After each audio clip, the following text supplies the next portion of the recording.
Today, I sent 298 texts. I retweeted 5 tweets and liked another 18. I took 7 selfies, 4 of which had filters on them. I liked 76 photos but only bothered to read the captions of 10. Today, I spent more time interacting with people inside of a screen rather than outside. How many of you can relate to this? Oh, come on, hands up, I'm pretty sure most of you have had this. Technology is advancing quickly. Cars are driving themselves and robots with human-like expressions are being created. We're relying more and more on digital advancements that eliminate the need for human interaction, spending more time on our devices than actually talking to our friends. I fear we'll eventually not be able to tell the difference between a human with a heart and a machine with a software. Humans need to make sure we define ourselves as living and not artificial. As we make new discoveries and create alternate learning and everyday tools, we stray farther and farther away from reality. To ensure a future in a world rapidly producing products one step ahead of the next, we must take at least these 3 steps to prevent a downfall. Number 1, unplug. In an article by writer Andrew Sullivan, he describes his struggle to disconnect from technology. After becoming sick 4 times in 12 months with bronchial infections due to his inability to focus on himself and what's real, he decided it was time for a change. Sullivan signed up for a meditation retreat to let go of extreme connectivity. He described his struggle to disconnect, but also talked about the extreme benefit it presented once he learned how to adapt.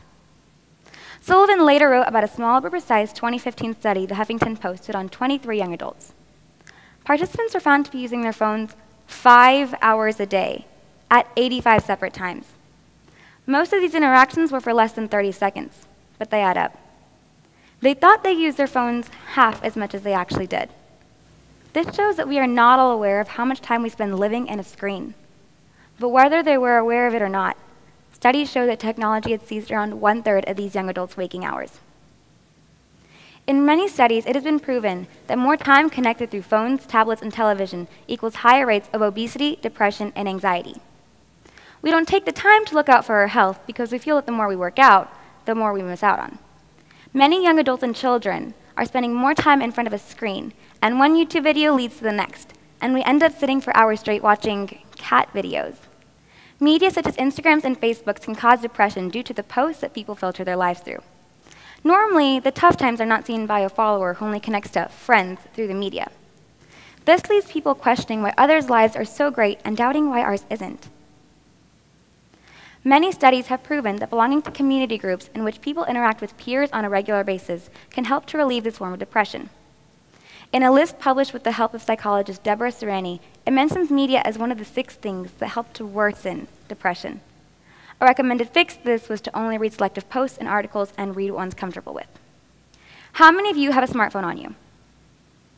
Okay, now show me. Awesome, now put them away so I know you're listening to me. I'm guilty of it too. Being away from these devices causes anxiety. The separation often makes us feel like we're missing out on so much. I know if I have my phone by me, even for just a little bit, I can't resist the temptation to take a look at it. In a study done by the nonprofit Anxiety UK, it mentions anxiety as one thing that is causing depression. And anxiety. 45% of people polled said that they felt uncomfortable or worried when media such as Facebook was not accessible. Mobile Mindset did another study in which 73% of people said they would panic if they lost their smartphones. I recently went on a church retreat and learned I had to give up my phone for the weekend. The week leading up to the retreat, I became so nervous of letting go of my phone because I'm so connected to what's inside of it rather than what's outside. I realized I not only need it, but I depend on it.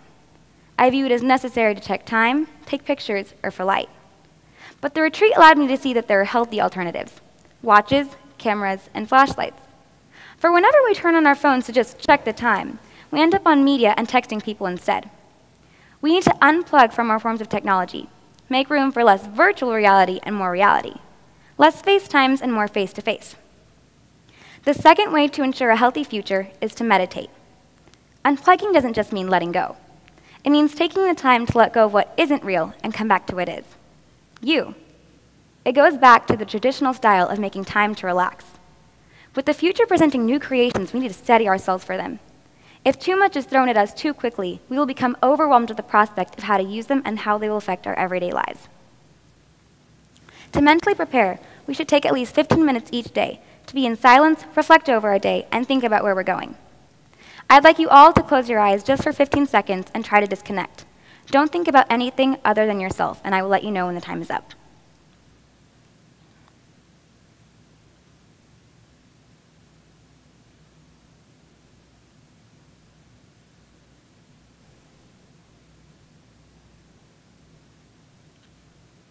You may open your eyes.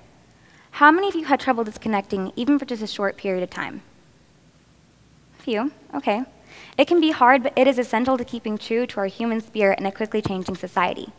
This will allow us to analyze ourselves and better understand others and disconnect from the quickly moving world online. There's a quote by David Lynch that says, "The thing about meditation is you become more and more you." And that's the exact purpose of it. We become so enveloped in everyone else through the connectivity we have that we lose sight of who we are. Last but not least, the third point is spending quality time with family and friends to brace us for innovation. I know, it sounds sappy, but it's time to go old school. Remember those days as a little kid where you'd sit around your family dinner table and ask each other about their days? I do. Those days are few and far now due to busy schedules and time with technology. Many families are spending increasingly more time in front of a screen rather than actually talking to each other. We're all engaged so much in the media that the little time we do have together, we spend texting people or scrolling through Twitter feeds. Family game nights need to be brought back, and so do talks at the dinner table. Creating real bonds with people are more important than some Snapchat story ever will be. Family time is important, but it can even come to disconnecting with people who aren't virtually edited and filtered. Can you name 6 of your neighbors? Do you actually talk to them? I find myself talking more to people 500 to 500 miles away than those a few steps from my front door. It seems easier to send a text to your friend in New York than to have a continuous conversation with your next-door neighbor. In the past, children would be found playing outside with neighbors. As time went by and technology progressed, more kids are found playing inside on video games. Even between 10 years, much has changed, as I used to see kids playing outside all the time when I was 5. But at 15, I rarely see anyone outside. A study done by Dr. Jim Taylor proves that narcissism is fueled by technology. Our generation is more narcissistic than ever before. All of the time spent absorbed in screens has limited the amount of actual human interaction that children have, thus limiting them of vital life experiences needed to develop social skills, such as empathy, compassion, and consideration for others. Our generation will be exposed to more technology that can destroy us if we do not deepen our core values.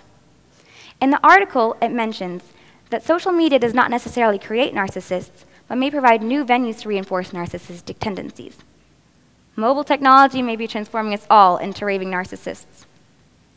As of right now, a lot of society operates like robots, not humans, and that needs to be fixed. We need to be aware of how whatever we create will affect us, and we need to put humans as a priority over any technology. We should control the technology, not the vice versa. In conclusion, we are not on the road to success, as most seem to think. Society is on a path that only leads to destruction if we do not take the time and effort to fix it. Currently, we are headed towards obesity, depression, anxiety, and pure chaos. We're trying to balance everything, multitasking virtual with reality. But as new innovations are created, we will soon find that plan to fail. To prepare for the future, we, as a collective whole, need to make time to meditate, unplug, and spend time with family and friends. For me, what's next is strengthening my core values and connecting with what I know is real. I began to turn off my phone while doing homework. By doing this, it brings me relief and peace. I'm spending more time with my family, and I'm making more time for myself. I'm quickly learning that if I can do things right today, I'm making way for a great tomorrow. What small changes can you make today that will have a lasting impact on your future?